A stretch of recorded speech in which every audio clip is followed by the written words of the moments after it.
নমস্কার বন্ধুরা, আর ডিজিকে বাংলা আই চ্যানেলে আপনাদের স্বাগত। আজকের এই ভিডিওতে আপনাদেরকে ডিমের 10টি অজানা তথ্যের কথা বলতে চলেছি, তাই আজকের ভিডিওটা শেষ পর্যন্ত দেখার অনুরোধ করছি। 1. রাতে ডিম খেলে কি হয়? উত্তর: প্রতিদিন রাতে ঘুমানোর আগে একটি সিদ্ধ ডিম খেলে শরীরের পেশি গঠনে ভূমিকা পালন করে। শরীরে পর্যাপ্ত পরিমাণে কোলেস্টেরল দরকার আছে, তাই ডিমে রয়েছে ভালো কোলেস্টেরল। এটি দেহের মন্দ কোলেস্টেরল দূর করতেও সহায়তা করে থাকে। 2. খালি পেটে ডিম খেলে কি হয়? উত্তর: প্রোটিনের ঘাটতি দূর করে। ডিমে উপস্থিত অ্যালবুমিন নামক এক ধরনের প্রোটিন পেশির গঠনে গুরুত্বপূর্ণ ভূমিকা পালন করে। তাই এনার্জি বৃদ্ধির পাশাপাশি শরীরের অভ্যন্তরীণ ক্ষমতা বৃদ্ধির জন্য সকাল সকাল খালি পেটে ডিম সেদ্ধ খাওয়া খুবই উপকারী। চুল পড়া হ্রাস করে। প্রতিদিন প্রাতরাশে একটা করে ডিম খাওয়া শুরু করলে অবশ্যই উপকার পাবেন। 3. ডিম খেলে কি ওজন কমে যায়? উত্তর: ডিম হচ্ছে প্রোটিন সমৃদ্ধ খাবার। ডিম খেলে দীর্ঘক্ষণ পেট ভরা থাকে, তাই ক্ষুধা কম লাগে। ফলে অতিরিক্ত খাওয়ার চাহিদা কমে, তাই ওজনও কমে। পুষ্টি চাহিদা পূরণে ডিমের জুড়ি নেই। 4. ডিম খেলে কি পেটে গ্যাস হয়? উত্তর: বেশি ডিম খেলে কিছু লোকের পেটে গ্যাস বা গোলাভাব দেখা দিতে পারে। আসলে, ডিমের অত্যধিক খেলে পাচনতন্ত্রের উপর ভারী হতে থাকে, যা পেট ব্যথার সম্ভাবনা বাড়িয়ে দেয়।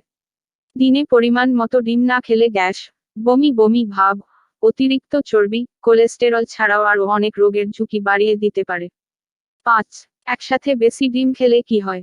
উত্তর: পরিমাণ মতো ডিম না খেলে গ্যাস, বমি বমি ভাব, অতিরিক্ত চর্বি, কোলেস্টেরল ছাড়াও আরও অনেক রোগের ঝুঁকি বাড়িয়ে দিতে পারে।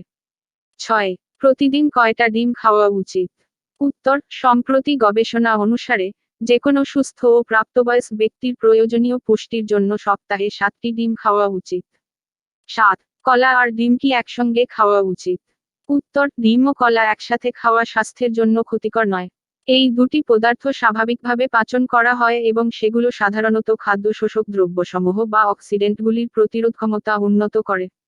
ডিম protein, vitamin A, vitamin D, vitamin বি6, vitamin বি12, iron, zinc, phosphorus ইত্যাদির উৎস হিসাবে কাজ করতে পারে। 8. হাঁস নাকি মুরগি কোনো ডিম খাওয়া উচিত? উত্তর: আকারে বড় হওয়ার কারণে হাঁসের ডিমের কুসুমও বড় হয়। যদিও টাটকা ডিম খাওয়াই স্বাস্থ্যের জন্য উপকারী। হাঁস, মুরগি উভয়ের ডিমেই thiamine, niacin, রাইবোফ্লোভিন, pantothenic acid, folate, vitamin বি6, vitamin D, vitamin E, vitamin A, vitamin বি12 O retinol থাকলেও হাঁসের ডিমে সব ভিটামিনের পরিমাণই বেশি থাকে। 9. ডিম খাবার পর কি খাওয়া উচিত না? উত্তর: চিনি। ডিম আর চিনি একসঙ্গে মিশলেই সেখানে থেকে ক্ষতিকর অ্যামাইনো অ্যাসিড তৈরি হয়, যা রক্তকে জমাট বাঁধিয়ে দেয়। সয়া দুধ, সয়া মিল্কের সঙ্গে ডিম খাবেন না। এতে দেহে প্রোটিনের শোষণ বাধাপ্রাপ্ত হয়। চা, ডিম এবং চা অনেকেই একসঙ্গে খান। বিশেষত অনেক ভাজাভুজিতে ডিম মেশানো হয়। আবার ডিম ভাজার সঙ্গে চা কিংবা কফিও অনেকে পছন্দ করেন। কিন্তু এই দুই খাবার একসঙ্গে হজম করা বেশ কঠিন। এছাড়াও এখান থেকে হতে পারে কোষ্ঠকাঠিন্যের মতো সমস্যাও, যা পরবর্তীকালে শরীরকে ড্যামেজ করে দেয়। বেকন, ডিমের সঙ্গে বেকনের কম্বিনেশন বিশ্ব জুড়েই খুব জনপ্রিয়। ব্রেকফাস্ট টেবিলে এই দুটি খাদ্য একসঙ্গেই পরিবেশন করা হয়।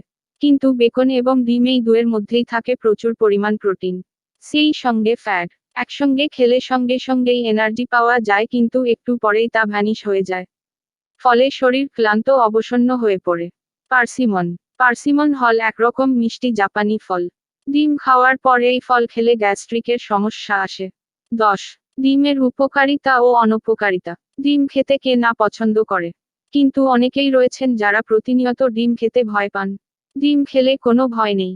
ডিম স্বাস্থ্যের জন্য খুবই উপকারী এবং পুষ্টিকর একটি খাদ্য। একাধিক গবেষণা কেন্দ্র থেকে জানিয়েছে অপুষ্টি এবং রক্তাল্পতা জনিত সমস্যা থেকে নিরাময় দিতে সক্ষম ডিম। বেশিরভাগ ক্ষেত্রেই দেখা যায় যে, অপুষ্টি এবং রক্তাল্পতার মতো সমস্যা মহিলা এবং শিশুদের বেশি হয়ে থাকে। যে কারণে ডিম মহিলা এবং শিশুদের একটু বেশি খাওয়া উচিত। আশা করছি আজকের এই ভিডিও সবার ভালো লেগেছে। ধন্যবাদ।